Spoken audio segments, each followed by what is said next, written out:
Hello everyone, today in this video of chapter number 1, we are going to study about what is living. Already in a last video we saw how beautiful the world is, there are varieties of organisms which are present on earth, and we also saw that there is one question which is arising, that what indeed is life. And this question already have two implicit question, one is technical one and another one was philosophical one, but we came to know that philosophical one actually give us the purpose of life, so we don't want to see that philosophical one. So as a scientist we'll see to the technical one which help us to define what is living, plus it will also help us to answer how living differs to non-living. So let us begin with what is living. So if I want to define what is living, means ultimately I am defining what is life. So let us say its definition. So it is a unique complex organization of molecules that expresses itself through chemical reactions. Now unique का मतलब क्या होता है? सबसे अलग, right? Complex organization of molecules. अभी हमें पता है कि अपने बॉडी के अंदर देयर इज अ सेल के अंदर बहुत सारे ऑर्गेनल्स होते हैं, एंड हमें ये भी पता है कि अपने बॉडी में सेल्स के अंदर कॉम्प्लेक्स मॉलिक्यूल्स भी प्रेजेंट होते हैं in the form of carbohydrate, in the form of protein, in the form of lipids, and हमें पता है यही कॉम्प्लेक्स मॉलिक्यूल्स हमें क्या प्रोवाइड करते हैं? Energy, right. सो अगर हमें बात करनी है केमिकल रिएक्शंस की, यहाँ पे क्या बोल रहे हैं कि ये कॉम्प्लेक्स मॉलिक्यूल्स को अगर एक्सप्रेस करना है तो they have to undergo what? Chemical reactions.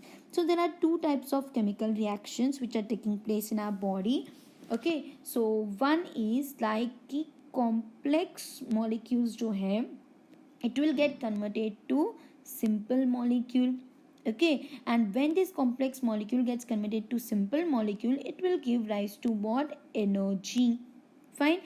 And there is another reaction where these simple molecules will come together and they will form a complex molecules. Okay, so this reaction where complex is going to get converted to simple molecule is considered as a catabolic reaction. Okay, and where the simple molecule is getting converted to complex molecule is considered as a anabolic reaction. Got it? So catabolic, the name itself says kata means complex getting converted to simple, मतलब complex molecule जो है वो cut होके simple molecule में convert हो रहा है. And वही एनाबॉलिक की बात कर रहे हैं तो सिंपल मॉलिक्यूल साथ में आएंगे और क्या बनाएंगे? Complex molecule. So at the end ये कॉम्प्लेक्स मॉलिक्यूल को अगर अपने आप को एक्सप्रेस करना है तो they have to undergo what? Chemical reaction. So ऐसे दो टाइप के केमिकल रिएक्शंस अपने बॉडी में होते हैं, and at the end this catabolic and anabolic reaction is known as metabolism, right. मतलब कि अपने बॉडी का जो मेटाबॉलिज्म है it is nothing but not sum of total of this chemical reactions. Got it? So at the end this chemical reaction is going to help us to lead to the growth. मतलब अपने body का growth होगा. हमें पता है जब हम born होते हैं तब हम इतने छोटे से होते हैं, लेकिन जैसे जैसे हमारी एज बढ़ते जाती है we actually grow this much. Yes और नो, राइट. सो हमें पता है कि जब हम न्यूबॉर्न बेबी होते हैं तब हम बहुत छोटे होते हैं, लेकिन वही जब हम बड़े होते जाते हैं वैसे ही अपनी हाइट है, साइज है, सब कुछ बढ़ते जाता है. Next is what? Development. So but obvious अपने बॉडी में भी काफ़ी डेवलपमेंट्स होती है. यस, छोटे होते हैं तब अपने सारे फीचर्स वगैरह डेवलप नहीं हुए होते हैं, लेकिन जैसे जैसे वी गेट डेवलप अपने बॉडी के पार्ट्स हैं, अपने सिस्टम्स हैं, सब कुछ क्या होता है? डेवलप होते जाता है. Next is what? Responsiveness. Responsiveness is like respond to stimuli. Respond to stimuli मतलब कि अगर तुमने गर्म पतीले को अगर गलती से हाथ लगा दिया तो क्या होता है? तुम झटके से हाथ निकाल दोगे. तो it's like respond to stimuli. तो ये तो ह्यूमन बींग का एक एग्जाम्पल है. सेम हर एक living organism respond to stimuli करता है, even plants. Okay, next is what? Adaptation matlab you are getting habitual to that place, right? So there are so many organisms which are adapted to forest, there are so many organisms which are terrestrial, there are so many organisms which are adapted to aquatic life, right? So that is nothing but what? Adaptation. Next is what? Reproduction. And we know that each and every living organism reproduce, right? Reproduce नहीं करेंगे तो उनके offsprings या progeny कैसे बनेंगे, मतलब उनके बच्चे कहाँ से आएंगे, राइट? अगर बच्चे नहीं आएंगे तो उनका जो पॉपुलेशन है वो बढ़ेगा कैसे? So we know that each and every living organism actually what? Reproduce, right? So at the end living क्या है? It is a unique process जहाँ पे कॉम्प्लेक्स मॉलिक्यूल को अगर एक्सप्रेस करना है तो they expresses through what? Chemical reaction, and उसी केमिकल रिएक्शन से अपने बॉडी में ग्रोथ होता है, डेवलपमेंट होता है, we actually respond to stimuli, we get habitual to that particular environment, and we also reproduce. Okay, so this is nothing but what? Living. Now let us see the next is what we need to study about: unique features of living organism. Now either you can say unique features or you can also say characteristics of living organism. Okay, so ये जो भी unique features होंगे उसके help से what we are going to do, we are actually going to define living. So let us see ऐसे कौन कौन से डिफाइनिंग प्रॉपर्टीज़ हैं या कौन कौन से ऐसे कैरेक्टरिस्टिक्स है लिविंग ऑर्गेनिज्म के, एंड कौन सा ऐसा कैरेक्टरिस्टिक है जो लिविंग को डिफाइन करने में हेल्प करेगा. Okay, already in definition I told you कि कौन सा ऐसा कैरेक्टरिस्टिक है, लेकिन फिर भी हम देख लेते हैं, ठीक है? So let us see. See, the first unique feature or characteristic is growth. Next is reproduction. Third is metabolism. Fourth is consciousness. Fifth is self-replicating, evolving, and self-regulating. Okay. Now each and every characteristics we have to look into the depth. ठीक है, तब भी हमें पता चलेगा कि कौन सा ऐसा कैरेक्टरिस्टिक है जो हमें लिविंग डिफाइन करने के लिए हेल्प करेगा. अभी ग्रोथ तो हमें पता है कि ओके, देख के हमें पता चलेगा कि ये लिविंग ऑर्गेनिज्म का ग्रोथ हो रहा है या नहीं. रिप्रोडक्शन का तब पता चलेगा जब वो रिप्रोड्यूस करेगा. मेटाबॉलिज्म अभी मैंने तुम्हें बताया कि 2 टाइप के रिएक्शंस होते हैं अपने बॉडी के अंदर. कॉन्शियसनेस मतलब कि अवेयरनेस. सेल्फ रेप्लिकेटिंग मतलब वो रेप्लिकेट हो रहा है, डिवाइड हो रहा है अपने हिसाब से उनका बॉडी इवॉल्व हो रहा है, राइट? एंड वो अपनी बॉडी को रेगुलेट भी कर पा रहे हैं. Okay, so let us see one by one. But today in this video we will see only about the growth and reproduction. बाकी के जो 3 हैं हम नेक्स्ट वीडियो में देखेंगे. Okay, so let us begin with growth. So देखो, अभी growth की जब बात करते हैं तो हमें पता है कि हर लिविंग ऑर्गेनिज्म में ग्रोथ तो होने वाला है, मतलब कि all living organisms are going to grow, right? लेकिन जब हम ग्रोथ की बात करते हैं तो उसमें 2 कैरेक्टरिस्टिक्स होती हैं, ट्विन कैरेक्टरिस्टिक्स हम बोलते हैं. जैसे कि एक है इंक्रीज इन मास एंड दूसरा है इंक्रीज इन नंबर. अब इंक्रीज इन मास मतलब कि सेल के अंदर का जो साइटोप्लाज्म है वो साइटोप्लाज्म का भी मास इंक्रीज हो सकता है, या तो फिर सेल का मास इंक्रीज हो रहा है, राइट? इंक्रीज इन नंबर मतलब सेल के ही नंबर्स क्या हो रहे हैं? इंक्रीज हो रहे हैं, right? So this are the 2 characteristic growth के जो हमें देख के पता चलेंगे कि वेदर सेल में मास इंक्रीज हुआ है या फिर सेल के नंबर इंक्रीज हुए हैं या नहीं. ओके ना, अगर हमें देखना है कि ग्रोथ कैसे हो रहा है ऑर्गेनिज्म का, ये जो ऑर्गेनिज्म जो है वो अपना ग्रोथ कैसे दिखाएगा? By cell division. तभी सेल है, सेल डिवाइड होगा तभी तो उसका ग्रोथ होगा ना, तभी तो सेल के नंबर बढ़ेंगे. ओके, एंड जब डिवाइड होना होता है तो उसके पहले सेल में जो साइटोप्लाज्मिक कंटेंट जो होता है वो भी क्या होता है? इंक्रीज हो जाता है. ओके, सो समझा? तो इसी 2 रीज़न की वजह से हमें पता चलता है कि क्या है, ऑर्गेनिज्म में ग्रोथ हुआ है. लेकिन ये दोनों चीज़ें होने के लिए भी सेल को क्या करना पड़ेगा? डिवीजन करना पड़ेगा, राइट? एंड ये जो सेल डिवीजन है वो मल्टी सेलुलर ऑर्गेनिज्म भी दिखाएगा एंड यूनिसेलुलर ऑर्गेनिज्म भी दिखाएगा. अब जब मल्टी सेलुलर ऑर्गेनिज्म की बात करते हैं तो यू कैन सी उसमें प्लांट्स आएंगे, एनिमल्स आएंगे. तो जब प्लांट्स की बात करते हैं तो plants actually show us the growth throughout the life span. Okay, so हमें पता है ये जो प्लांट है वो क्या करता है, through out the life Spain, मतलब जब तक उसका लाइफ स्पेन है तब तक वो ग्रोथ करते ही रहता है। देखा होगा कि अगर उसके लीफ अगर टूट भी जाते हैं तो नया फिर से रिप्रोड्यूस कर देता है। उनकी हाइट भी कितनी लंबी लंबी होती है। ऐसा नहीं है कि एक बार उसका लीफ मर गया मतलब कि वो खुद भी मर जाएगा, नहीं, उनका कंटिन्यूस ग्रोथ होता है। अपनी अगर उंगली कट गई तो क्या वो फिर से डेवलप होने वाली है? नहीं। फिर से वो ग्रो होने वाली है? नहीं। लेकिन प्लांट में अगर उनका स्टेम भी टूट जाता है तो दूसरा स्टेम फिर से बन जाता है, राइट। सो मतलब कि प्लांट्स जो है at the end they are going to show you growth throughout their life span. And रही बात एनिमल्स की, तो animals show their growth only till certain age. We know, अपना भी अगर हम अपना ही कंसिडर करें तो अपना भी ग्रोथ एक सर्टन एज तक होता है, लाइक ऑलमोस्ट टिल 18 या 21, राइट। वो एज तक अपना ग्रोथ होता है कि दिखता है कि हाँ भाई हम बढ़ रहे हैं, अपनी हाइट बढ़ रही है, राइट। लेकिन उसके बाद दिखेगा क्या? नहीं। सो एनिमल्स में टिल सर्टन एज होगा एंड प्लांट्स में through out their life span. अब हम बात करेंगे ऑफ दी यूनिसेलुलर ऑर्गेनिज्म। तो जब हम यूनिसेलुलर ऑर्गेनिज्म की बात करते हैं तो they easily observed in vitro cultures by simply counting the number of cells under the microscope। अभी इन विट्रो कल्चर्स मतलब कि हम लैब में उसे हम टेस्ट ट्यूब में या फ्लास्क में ऐसे हम माइक्रो ऑर्गेनिजम्स को ग्रो करवा रहे हैं एंड उस माइक्रो ऑर्गेनिजम्स को फिर हम कलेक्ट करेंगे and under microscope we will see. And जब हम माइक्रोस्कोप के अंदर देखेंगे तो हम क्या करेंगे, हमें माइक्रोस्कोप में सिर्फ उनके सेल्स दिखेंगे तो हम मैक्स टू मैक्स क्या कर पाएंगे, सेल्स को काउंट कर पाएंगे।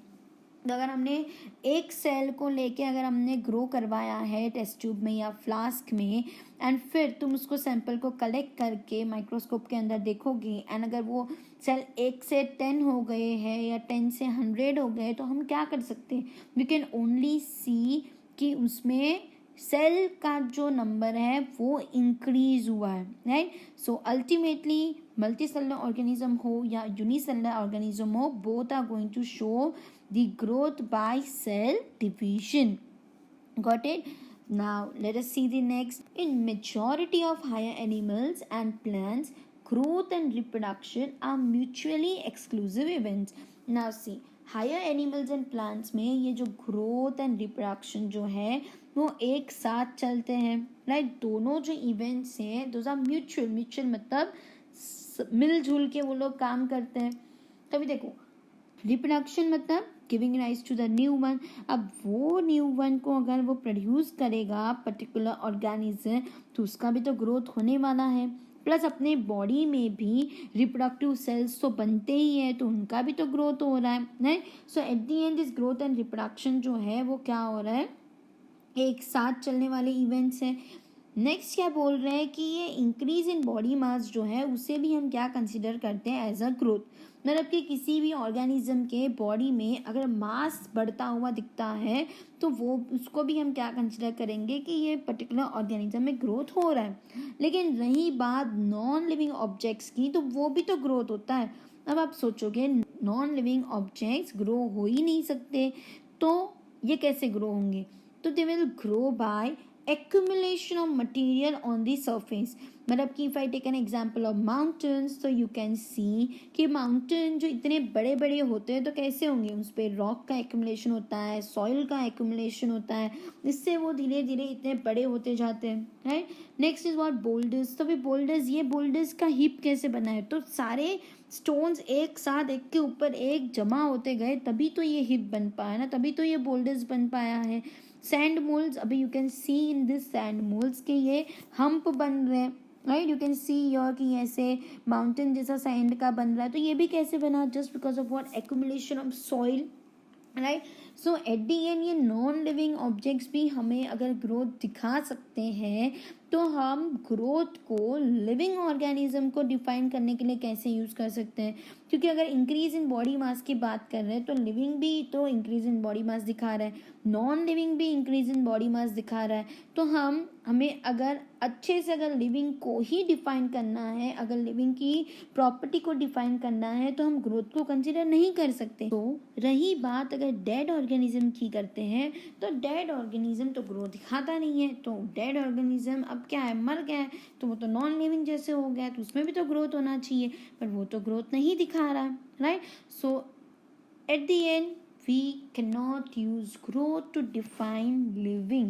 So growth cannot be considered as a defining property of living. अब हम देखते हैं नेक्स्ट यूनिक फीचर क्या था, रिप्रोडक्शन।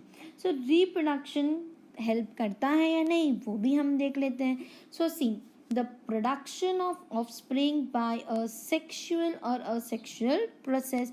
तो रिप्रोडक्शन जो है उसका मतलब क्या होता है कि we are producing a offspring.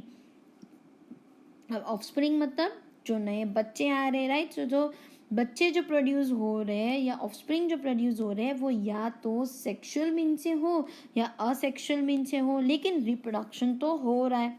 Okay, so reproduction is of two types. One is a sexual reproduction, another is a asexual reproduction. Sexual मतलब there will be fusion of gametes and asexual मतलब जहाँ पे कोई fusion of gametes होता नहीं है।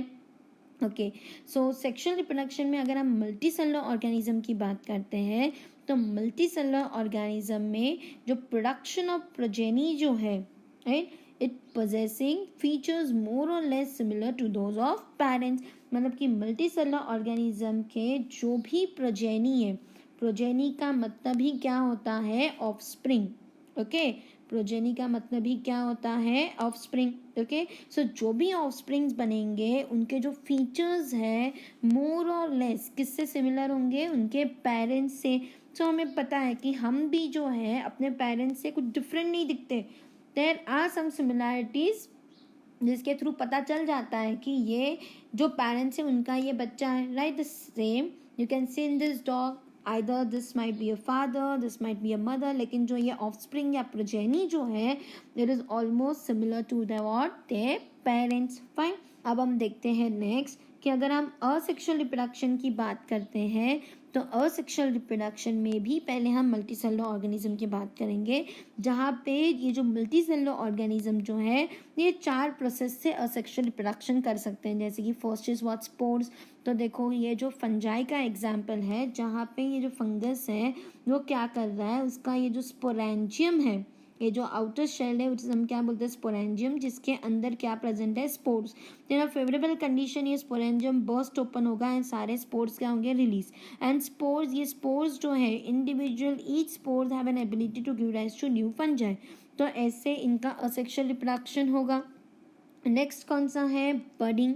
अभी budding का मतलब क्या होता है कि बडिंग का जो एग्जाम्पल है हम किस में देखेंगे, इन अ ईस्ट। तो ईस्ट जो है, ईस्ट, ये ईस्ट का सेल है।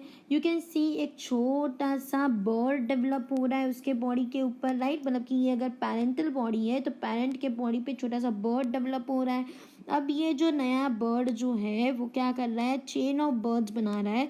फिर जब ये सेपरेट हो जाता है तो each bird have an ability to give rise to the new one exactly act of their parents, right.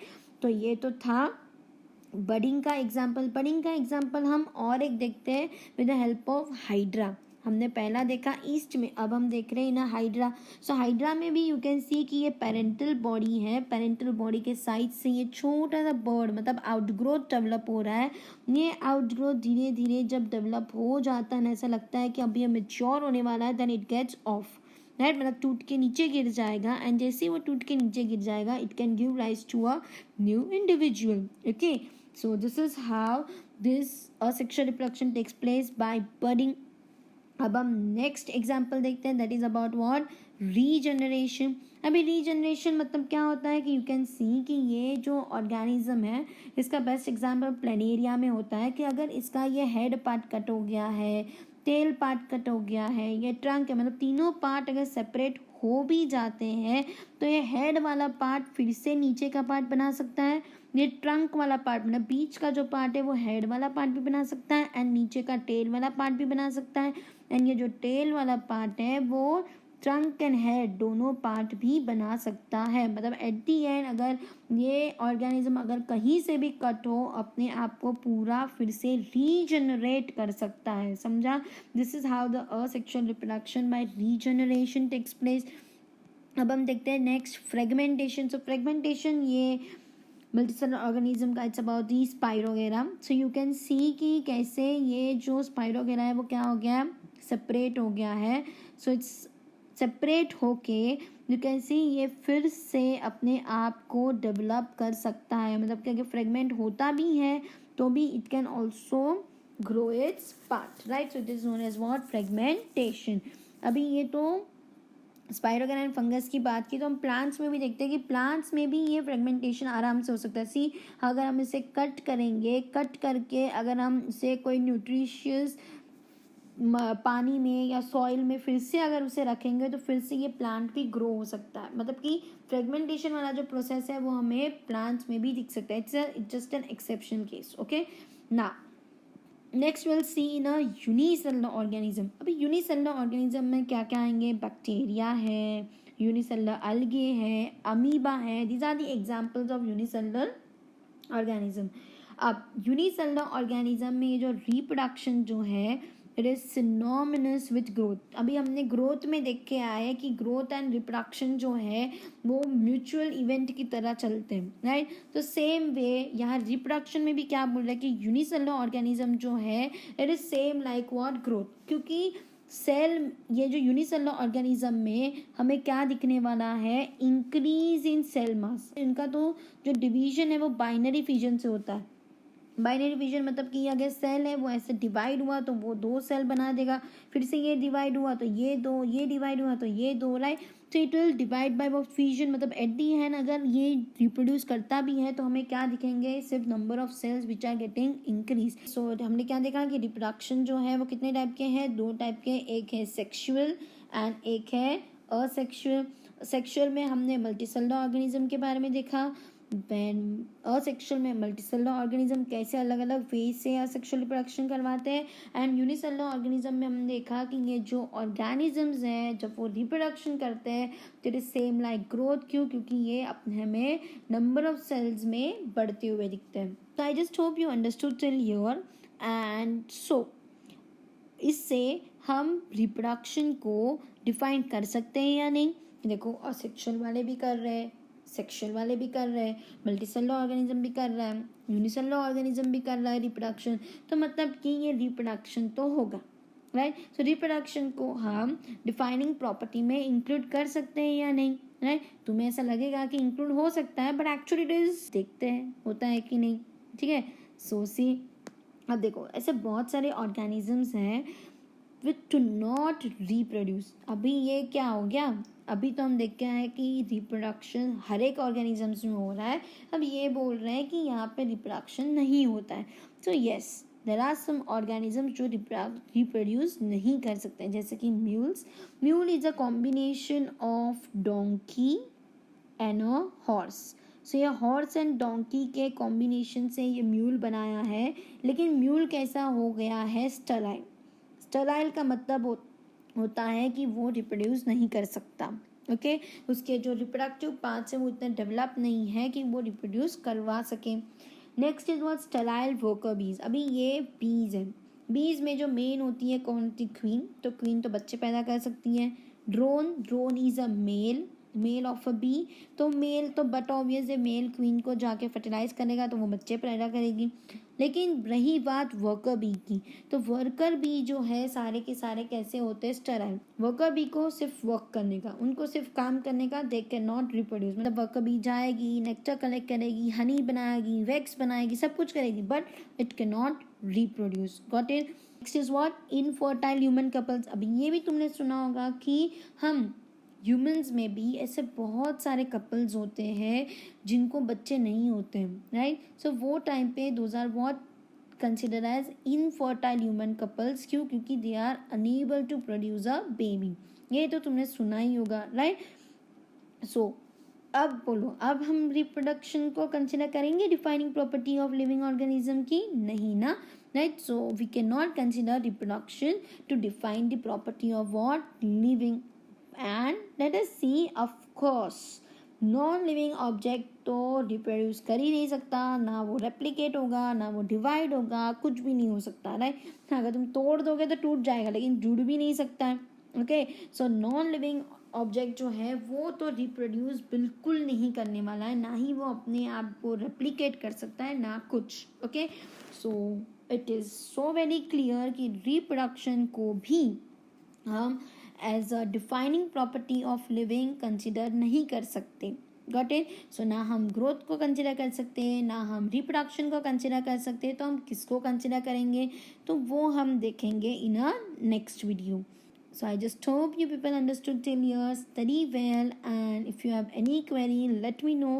Till that, thank you.